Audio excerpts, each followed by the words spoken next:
Fala galera, beleza? Então pessoal, especial de 500 inscritos do canal, né? Eu gostaria de agradecer aí a todos os 500 inscritos, todo mundo que comenta, manda DM no Instagram e etc. Sem vocês isso aqui seria muito mais difícil, ok? E aí hoje a gente vai falar sobre os Evolutionary Solvers, né? Fazendo um recorte específico do Galápagos, mas a ideia com esse vídeo é que vocês possam utilizar qualquer plugin do Grasshopper que seja um Evolutionary Solver, ok? Então eu posso começar para vocês explicando o que é um Evolutionary Solver. Um Evolutionary Solver vai ser aí um algoritmo que imita a teoria da evolução das espécies do Darwin, aplicando isso para a resolução de problemas, né? Todo algoritmo ele é utilizado para a resolução de problemas, mas esses algoritmos que a gente vai falar aqui, ele tem uma característica muito específica, que é o fato dele ser utilizado para a resolução de qualquer tipo de problema, né? É uma abordagem genérica para a resolução de problemas. Esse tipo de algoritmo é chamado de algoritmo meta-heurístico, mas isso aqui não é muito importante para a gente, ok? Entendido isso, a gente pode partir para algumas coisas mais específicas, mas antes a gente vai precisar fazer uma comparação com a parte de biologia, né? Eu vou explicar um pouco para vocês como funciona a evolução das espécies de forma muito breve e comparar isso com a nossa aplicação dentro do Galápagos, ok? Então a gente pode partir aí para um exemplo da biologia, que vai ser o tamanho do pescoço das girafas, né? Por que, que as girafas têm um pescoço tão grande? A hipótese que existe, né, tendo em vista a teoria da evolução, é a seguinte: muito provavelmente em algum momento da história existiam girafas com pescoço grande e com um pescoço pequeno, e aí a disponibilidade de comida, né, ela se dava em árvores que eram muito altas. Então a gente tinha isso como uma pressão seletiva, e essa pressão seletiva selecionou as girafas que tinham um pescoço maior, e essas girafas se reproduziram e ficaram em maior quantidade, até que as girafas com pescoço menor foram extintas e as girafas com pescoço maior sobreviveram e se procriaram até hoje.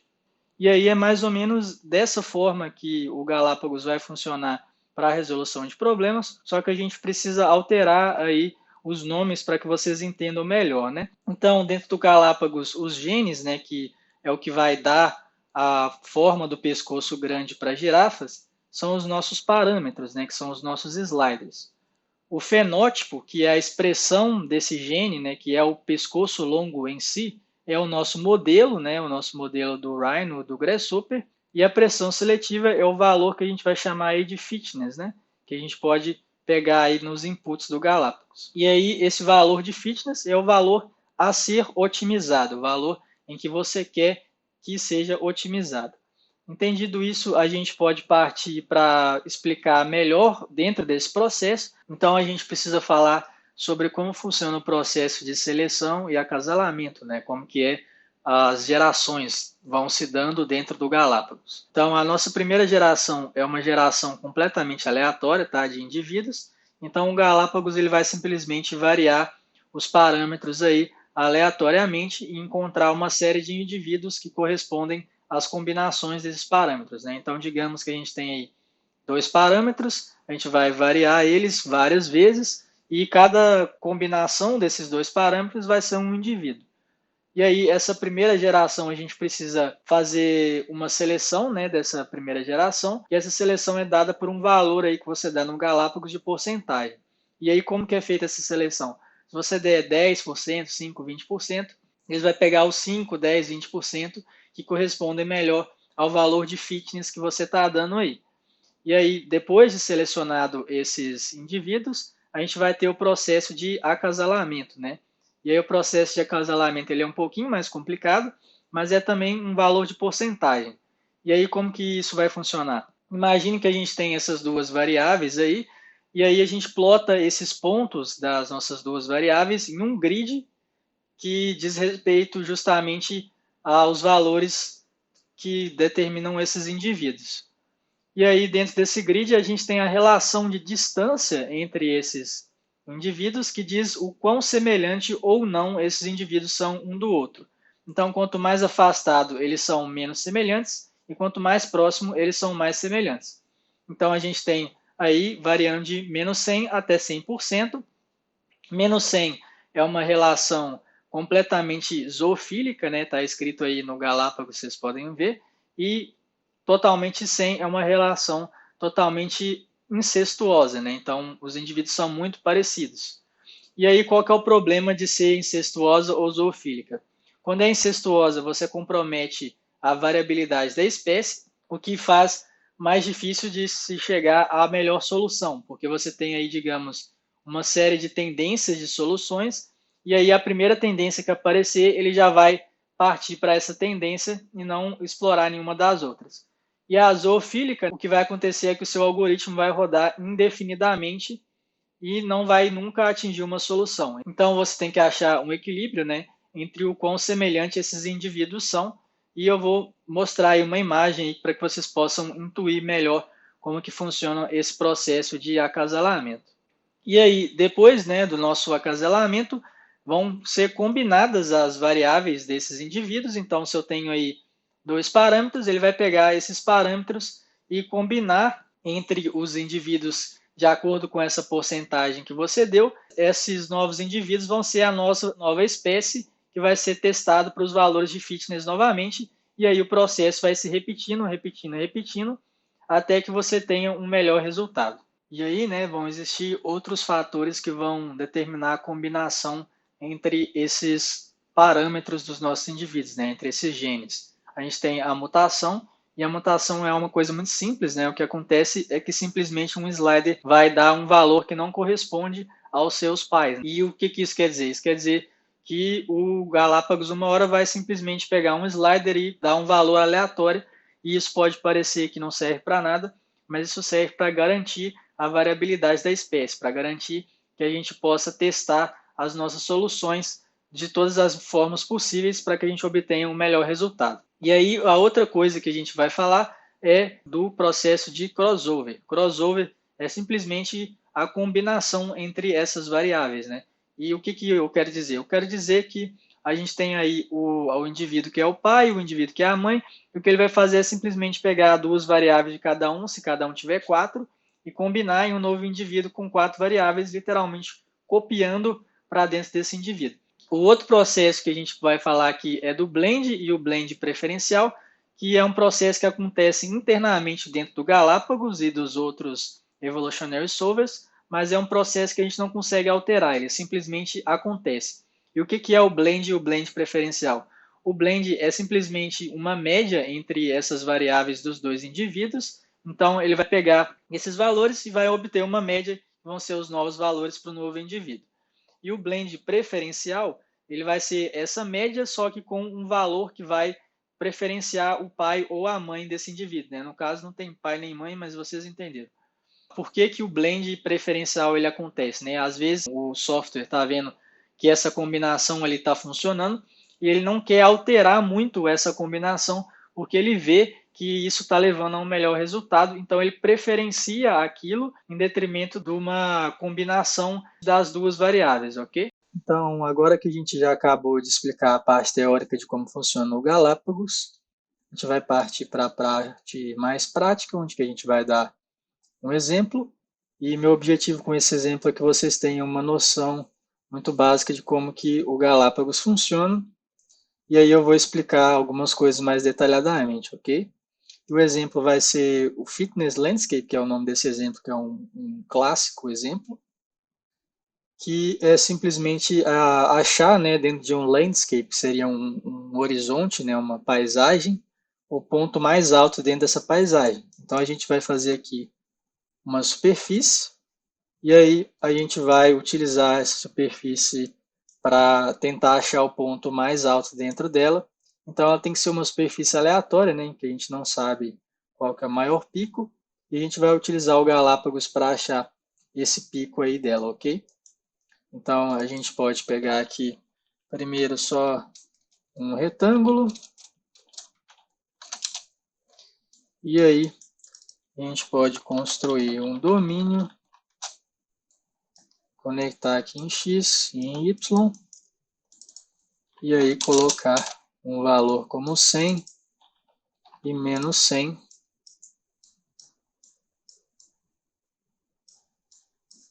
que é para dar um quadrado gigante assim, ok? Pode tentar se limitar aí mais ou menos ao nosso grid aqui do Rhino, beleza? E aí a gente pode criar uma superfície com esse retângulo. E a gente pode dividir a superfície em pontos, né? Então a gente pode brincar em superfície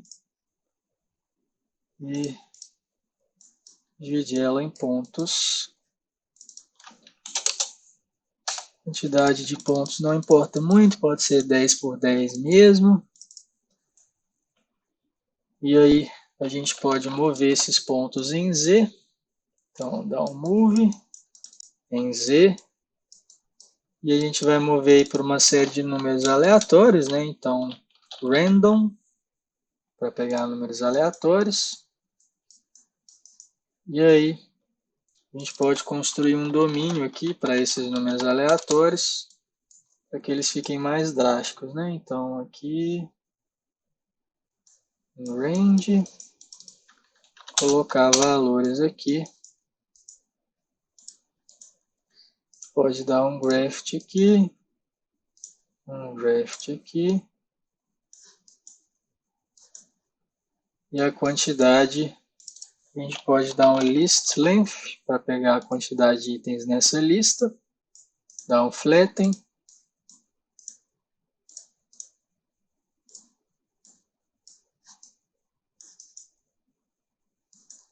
E aí, beleza, né? Já criou uma coisa mais ou menos aleatória. A gente pode pôr um negativo aqui também.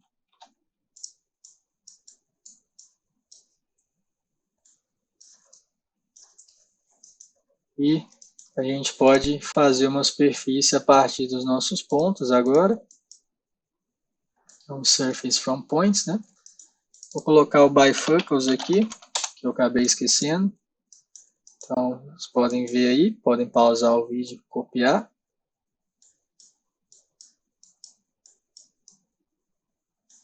E beleza, né? Então, a gente pode pegar os nossos pontos, colocar aqui. E aí, a quantidade, a gente pode colocar um slider aqui só para a gente ter uma ideia, né? E aqui ele vai reclamar, mas é porque a gente tem que adicionar x mais 1 e dar um flatten aqui. E aí, beleza, a gente criou esse superfície toda maluca aí. Só que aí o ideal vai ser tentar deixar menos drástico do que isso, né? E planificar ela nesse plano aqui. Então a gente vai utilizar os control points da nossa superfície. Então, a gente pode pegar aí os pontos de controle, a gente pode projetar eles, né?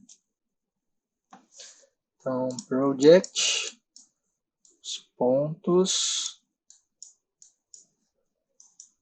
E aí agora a gente vai usar um point deform, eu acho, point deform, que é para justamente mover esses pontos de controle da nossa superfície, né? Então a nossa superfície é essa aqui. Os pontos de controle que são esses.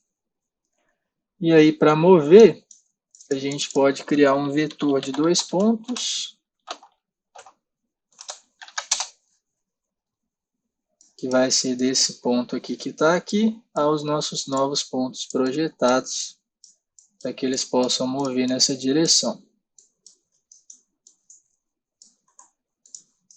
E aí, beleza, né? A gente já tem algo visualmente mais elegante, né? Mais fácil de trabalhar.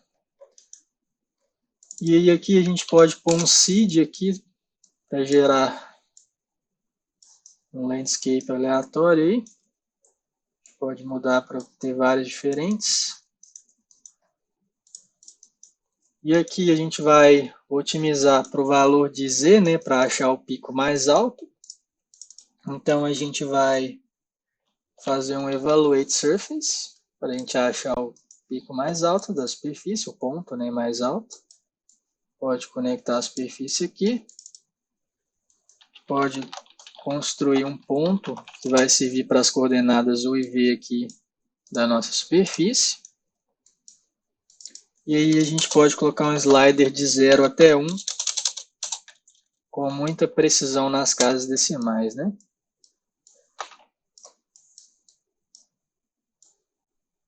E aí a gente já consegue achar qualquer ponto nessa superfície. E o que a gente quer saber é justamente o ponto mais alto. Então a gente vai desconstruir aqui esse ponto. E aí o Z, né, vai ser o valor que a gente vai querer otimizar com o Galápagos. A gente pode utilizar o Galápagos agora. E aí o genoma vai ser esses dois sliders, né? Então a gente pode conectar aqui e aqui. E o fitness vai ser o valor a ser otimizado, né? Vai ser a nossa pressão seletiva. A gente pode conectar aqui, beleza? E aí aqui, né, nos ajustes, vou relembrar aqui com vocês o que cada coisa quer dizer, né? Aqui, ó, é o tamanho da nossa população. Isso eu não falei antes, né, acredito, mas é o tamanho da nossa população, isso aqui. Isso aqui é um multiplicador do tamanho inicial da nossa população, né? Porque a primeira população, para garantir que você teste todas as possibilidades possíveis, né? Como ela é aleatória, o ideal é que ela seja maior do que esse valor aqui. E como aqui a gente tem muitos picos, né? Então cada um desses picos representaria uma tendência que o nosso solver pode seguir, justamente porque ele não conhece os outros, né? E poderiam os indivíduos todos em volta aqui morrer e aí acabar um pico como esse aqui se sobressaindo, né? Mas está bastante óbvio que o pico principal é esse aqui. E aí, para isso não acontecer, a gente pode aumentar o tamanho da nossa população inicial. Isso vai demorar um pouco mais para calcular, mas não vai ser um problema. E aqui, ó, que eu falei para vocês é a seleção, né? A porcentagem de seleção. Então, ele seleciona os 5% mais aptos. Eu vou colocar aí 10 para aumentar a variabilidade, né? A possibilidade de ele achar os demais picos. E aí, a proximidade do acasalamento eu vou deixar um valor mais baixo aqui, que é justamente para que ele teste indivíduos que sejam mais diferentes, né? Indivíduos que sejam mais diferentes um do outro. E aí, aqui eu vou pedir para maximizar o valor, você pode minimizar ou pode tentar zerar também, você pode colocar um zero aqui, ó, que ele vai tentar otimizar para zero. No nosso caso é maximizar. E aí aqui no nosso solver a gente pode vincar. Aqui tem o evolucionário e o Annelin solver, que é um outro tipo de solver que a gente não vai falar nesse vídeo. A gente tem aqui as velocidades que a gente vai colocar para o nosso modelo aparecer aqui no Grasshopper. E aqui a gente tem a gravação de tudo, né? De como que o software está calculando. E às vezes isso aqui é útil para a gente ver alguns detalhes, beleza? Quando a gente der Enter aqui, vai aparecer a opção de adicionar a mutação que eu falei. E aí vocês vão ter um pouco mais de clareza do que é.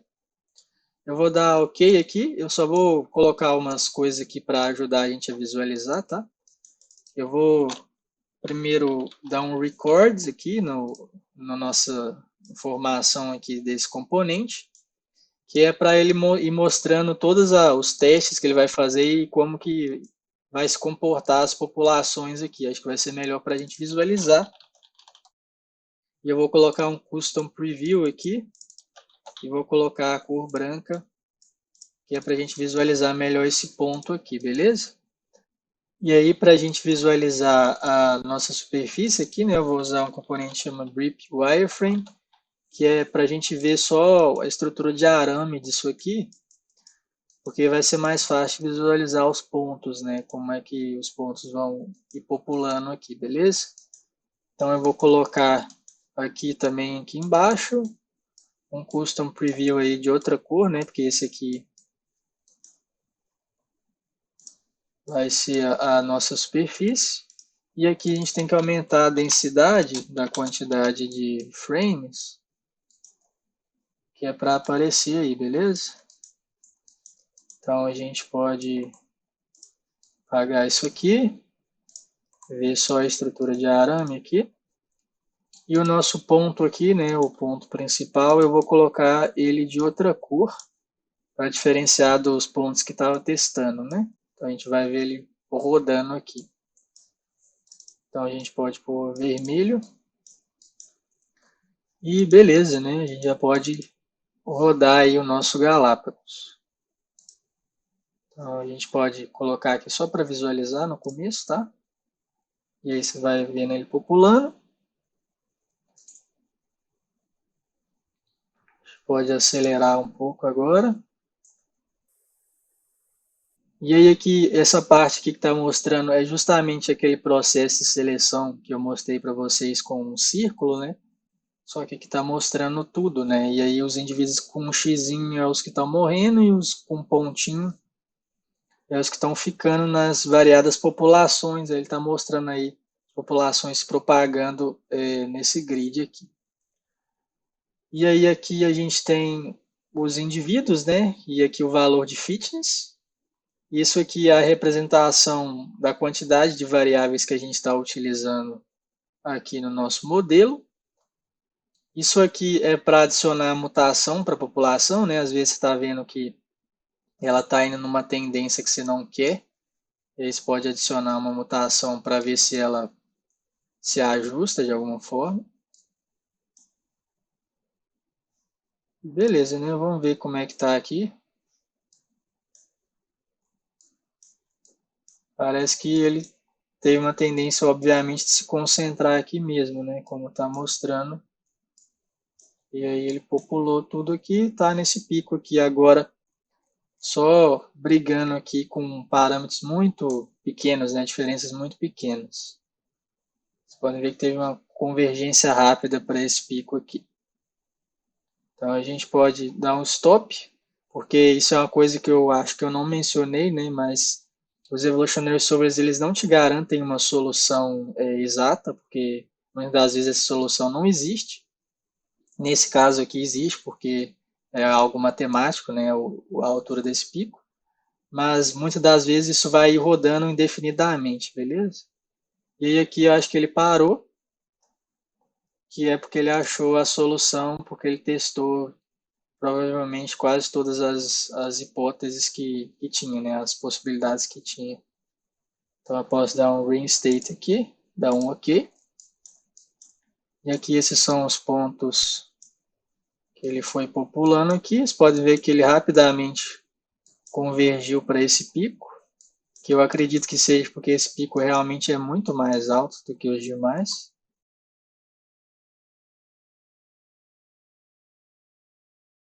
Pode apagar isso aqui rapidinho.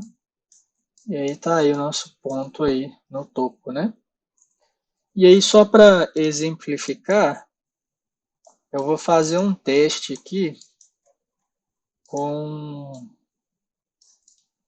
uma outra superfície que esteja um pouco mais uniforme, né? Um pouco menos drástica essa diferença.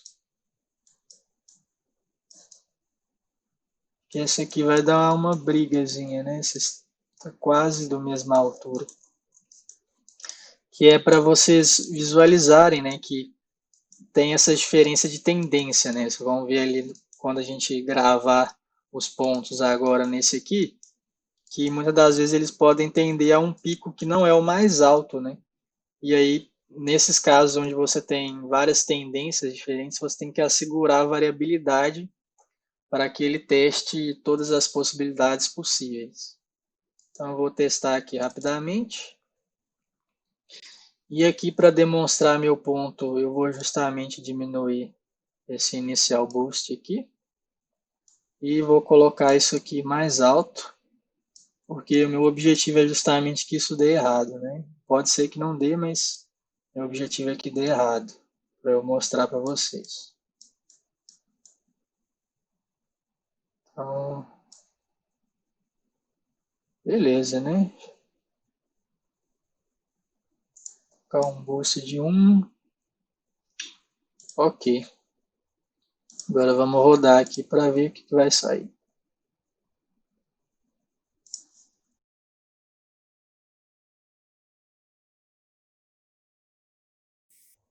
Podem ver que ele tá tendo uma certa dificuldade aí, né? Tá tendo muitos picos aqui, ó. Em comparação com o outro, vocês viram que foi direto, assim, praticamente, né? Ok, parece que ele terminou aqui. Pode clicar aqui, dar um reinstate.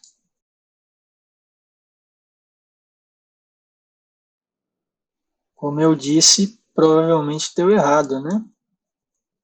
Tá vendo? Esse pico aqui que ele achou é visivelmente menor do que esse aqui, ó. A gente pode ver.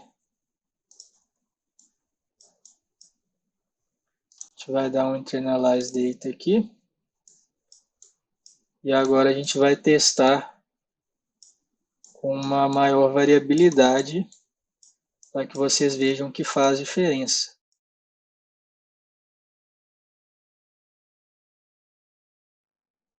Beleza, né?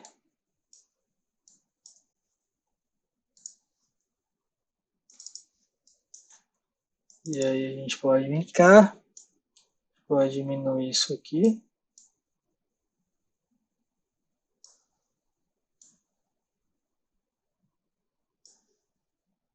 Com um boost de 4. Tá, 5 tá bom. E aí, a gente pode rodar de novo aqui.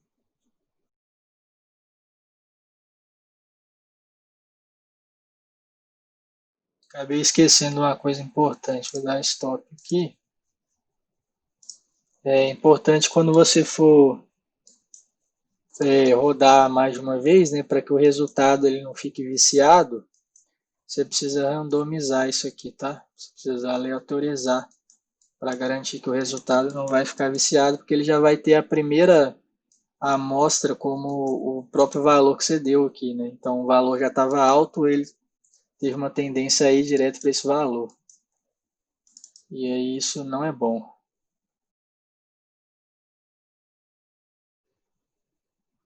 Aí, ó, já deu um valor maior. Com um pouquinho que rodou por causa da variabilidade, ele já achou um valor maior do que o valor que a gente rodou na primeira simulação. Aí aumentou mais ainda. Ah, e aqui, né, pessoal, isso aqui mostra as variáveis, né? Como a gente tem duas, ele está justamente fazendo uma linha reta, mas ele pode traçar uma polyline aí das variáveis, né? Ele plota uma aqui, aí ele traça uma linha com elas, e aí quantas tiver ele vai fazer uma polyline e ir fazendo, e esses deslocamentos aqui, ó, que tem, isso aqui está simbolizando um deslocamento da variável, é uma mutação, um processo de mutação. Aí ele está mostrando aqui como que está acontecendo as mutações no modelo, ok? Ele já achou ali o maior pico, né? Vamos ver se está correto. Parece que sim, né? Esses dois aqui estão... Talvez isso aqui ainda seja mais alto, mas naquele outro lá estava aqui, né? Que é pior do que esse aqui. Aí que a gente poderia dar uma mutação aqui, ó, por exemplo. Aí, tá vendo? Começou a descer aqui para testar e aqui foi mostrando as mutações daquela geração que a gente adicionou. Pode colocar mais se a gente quiser que ele tente outra coisa, né? Sei lá. Enfim, eu acho que ele não vai alcançar esse pico aqui não, mas vocês entenderam meu ponto, né? Então, tá tudo certo. Acho que a gente já pode partir para o próximo exemplo, que esse é bem bobinho, né? Só para demonstrar essa relação aí que a gente tem de tendências aí das nossas variáveis convergirem, né? Cada pico seria uma tendência indo para determinadas combinações de valores, que são os nossos parâmetros, né? A gente pode dar um stop aqui, que deu para entender, né? O valor que ficou maior foi esse aqui, né? É esse pico aqui mesmo. E beleza. Agora a gente pode partir para o nosso próximo exemplo. Só mostrar uma questão aqui que eu acabei esquecendo de mostrar para vocês, né, mais visualmente, que aí eu ativei aqui esse aqui que estava apagado, né, que é os pontos que ele foi testando, e aí dá para perceber exatamente aquilo que eu falei com vocês, né? Podem ver aqui, ó, ele começou, foi populando, e aqui tem poucos testes, né, pouca população aqui, ó, tá vendo? Ele fez um ou outro aqui, aqui foi dando melhores resultados, ele foi partindo para esse lado aqui até chegar nesse pico aqui e ver que aqui estava dando melhor resultado, né? E aí por isso que esse aqui foi totalmente descartado. Então nesse exemplo aqui, por exemplo, que a gente tinha 3 picos, né, um competindo muito com o outro, a gente teria que assegurar uma variabilidade ainda maior. E aí, quando vocês forem testar em outras coisas, né, coisas mais úteis, isso aqui não vai ser tão óbvio, né? E como que você vai conseguir entender isso aqui? Você vai ter que fazer vários testes, né, rodar várias vezes o seu Galápagos ou qualquer Evolutionary Solver, para vocês ver as tendências que tem de parâmetros dentro do seu modelo. E aí, quando você vê que tem umas que é muito diferente uma da outra, você tem que assegurar uma variabilidade grande para ter certeza de que você vai testar todas as possibilidades possíveis. Então, agora sim, vamos para o próximo exemplo, né? Então, para essa segunda parte da aula, a gente vai fazer um exemplo um pouco mais prático, né? E aí a gente pode desenhar uma polyline aqui. E aí a única restrição que eu vou dar para vocês é que essa polyline tenha 5 lados, ok? 5 linhas. E aí, a gente pode importar ela no Grasshopper. E aí o problema que a gente vai ter que resolver vai ser o seguinte, né? Dá um reparametrize aqui. Imagine que a gente tem um projeto de loteamento e a gente precisa dividir essa polyline em 5 áreas idênticas, que vão ser os nossos lotes. Só que é muito difícil fazer essa divisão por causa da forma do nosso lote, né? É uma forma bem complicada. A gente pode deixar isso aqui o quão complicado vocês quiserem, tá? Para que não fique óbvio a resposta. E aí a gente vai utilizar o Galápagos para isso, e vai ser interessante que eu vou conseguir exemplificar alguns conceitos importantes aqui que eu não comentei ainda, beleza? Então é isso, a gente pode simplificar a nossa polyline para garantir que essas linhas estão feitas da forma correta, né, que não tem um problema de topologia. E aqui o ícone é muito ilustrativo, ele simplesmente pega essas polylines feitas com que tem linhas com muitos pontos e simplifica para a polyline mais simples que tem. Então, ele garante que a gente não vai ter problemas aí de topologia aqui no Grasshopper, beleza? Entendido isso, a gente pode dar um scale. A gente vai utilizar uma estratégia aqui para poder fazer as nossas superfícies, né, para a gente dividir as nossas áreas, que vai ser a seguinte, né? Eu vou dar esse scale aqui, fazer uma curva pequenininha aqui no meio, e aí eu vou explodir as linhas dessa curva do meio e fazer uma superfície com essas curvas da borda, só que aí eu vou dividir essas linhas aqui no meio antes e juntar elas para que essa divisão fique melhor, ok? E aí, a partir dessa nova superfície que a gente vai criar com essas divisões, a gente vai avaliar ela com o Evaluate Surface para encontrar um ponto nessa superfície que a gente criou. E aí, com esses pontos, a gente vai fazer um Voronoi, que ele vai ser utilizado para dividir o nosso lote, ok? E aí, eu acabei esquecendo novamente, vou colocar o Bifocals, que é para vocês verem os componentes que eu estou pegando. E para esse exemplo, a gente vai utilizar um plugin que chama Topologizer, que tem somente esses componentes, se não me engano. Eu vou deixar aí o link para vocês baixarem os componentes na descrição. E daqui a pouco eu vou falar para que ele serve, beleza? Então a gente pode dar um scale aí de 0.2 mais ou menos. A gente tem que lembrar que essa parte aqui vai ser desprezada para encontrar o ponto, tá? Então é importante que realmente seja desprezível para o resultado final. E aí a gente vai explodir essas nossas duas curvas. E a gente vai dar um Shift List Não, a gente vai dividir elas primeiro, né? Em duas curvas, cada uma.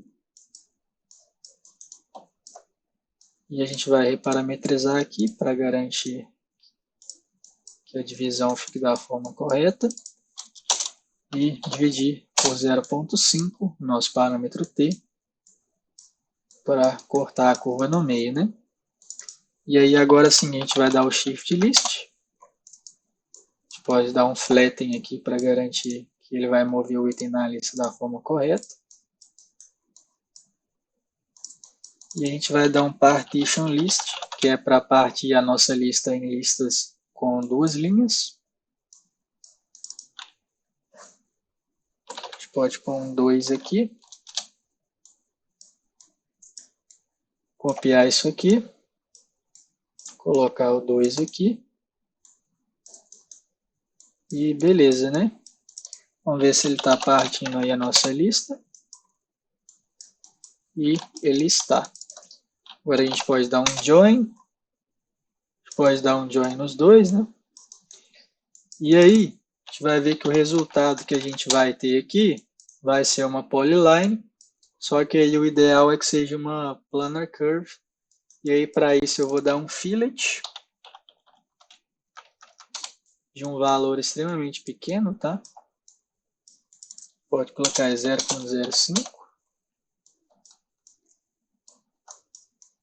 E aí ele deve converter minha polyline numa planar curve, que vai garantir que quando a gente der o loft aqui das nossas superfícies, não vai gerar superfícies extras, né? Que a gente não precisa. A gente pode dar um merge aqui. E aí vocês podem ver que ele juntou as duas na mesma lista, cada uma, né? A gente pode dar um loft. E aí ele faz as 5 superfícies que a gente vai utilizar.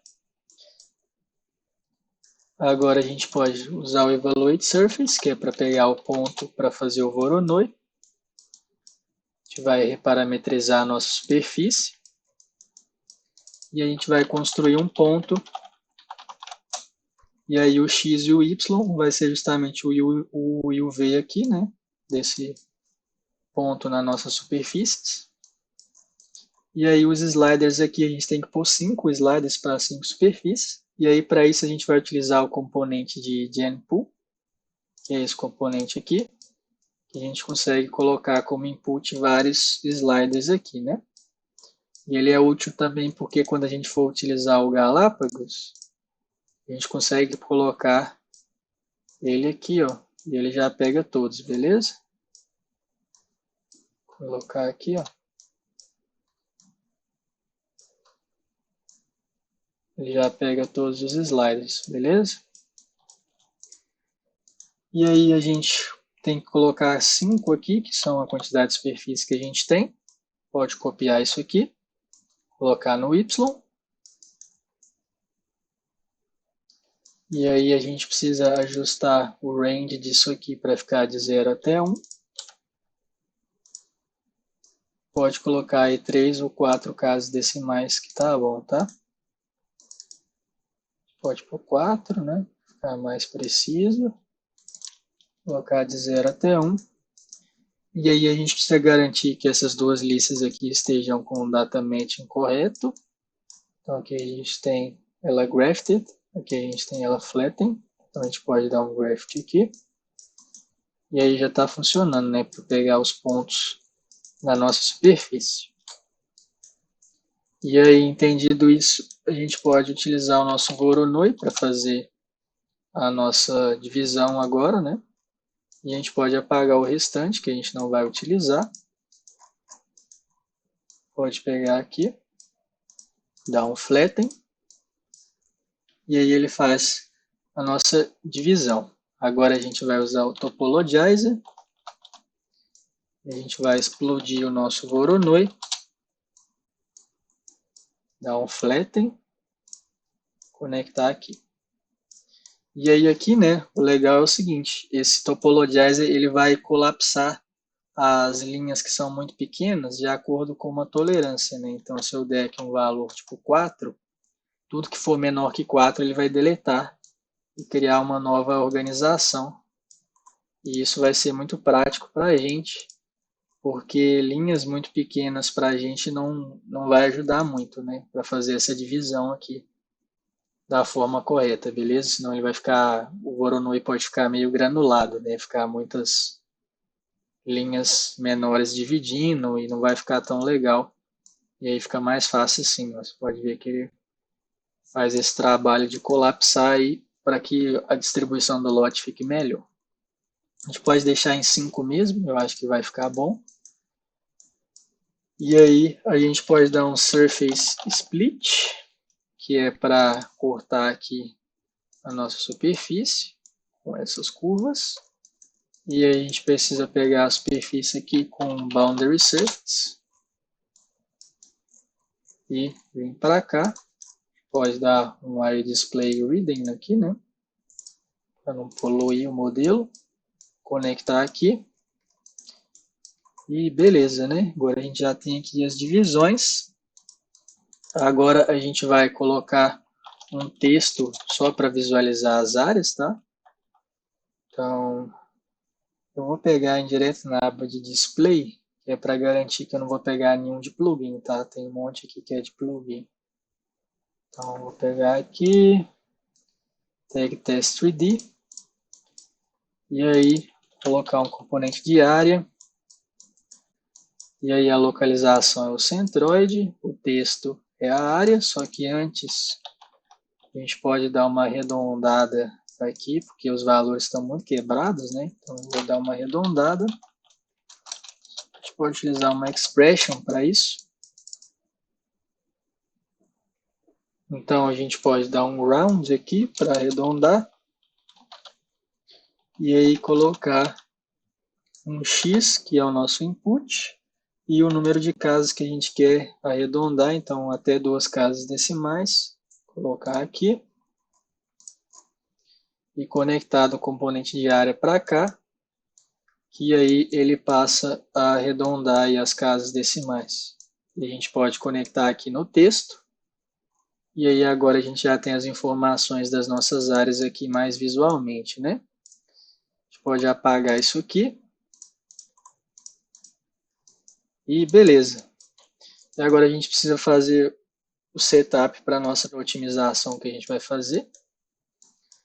E aí, para fazer isso, vai ser bastante simples, né? A gente vai pegar a nossa área aqui, do nosso componente inicial. Então, a gente pode pegar a área aqui.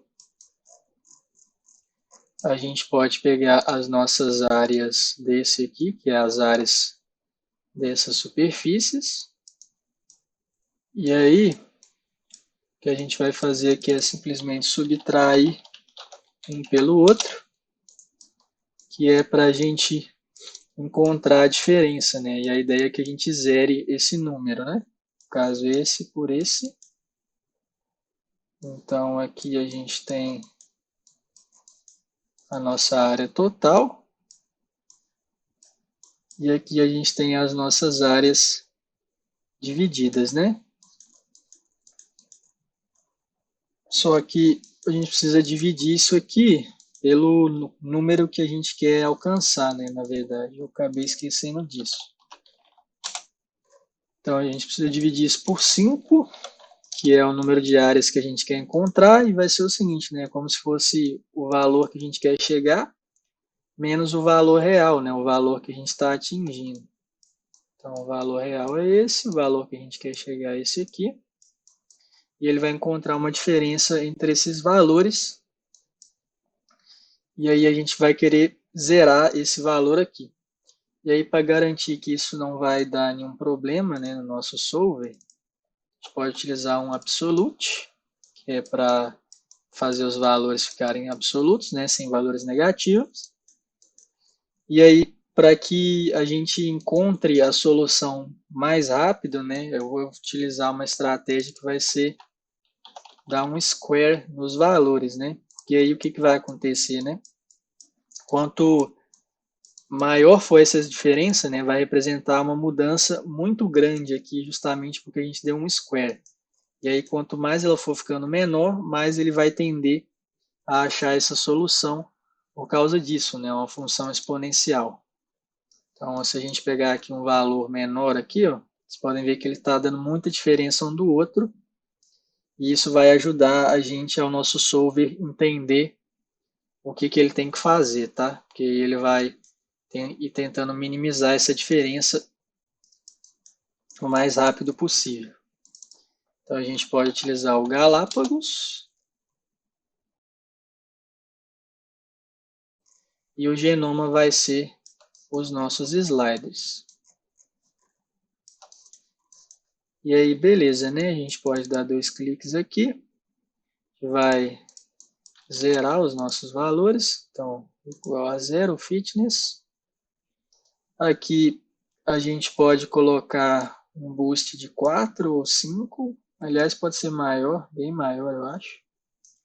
7 está bom para ele testar várias possibilidades aí, garantir que a gente não vai ficar preso na primeira tendência que ele encontrar. E aqui em Brand, né, a gente pode pôr um valor menor, tipo uns 30. E aqui pode deixar 5 mesmo. E a gente pode colocar o nosso Galápagos aí para rodar.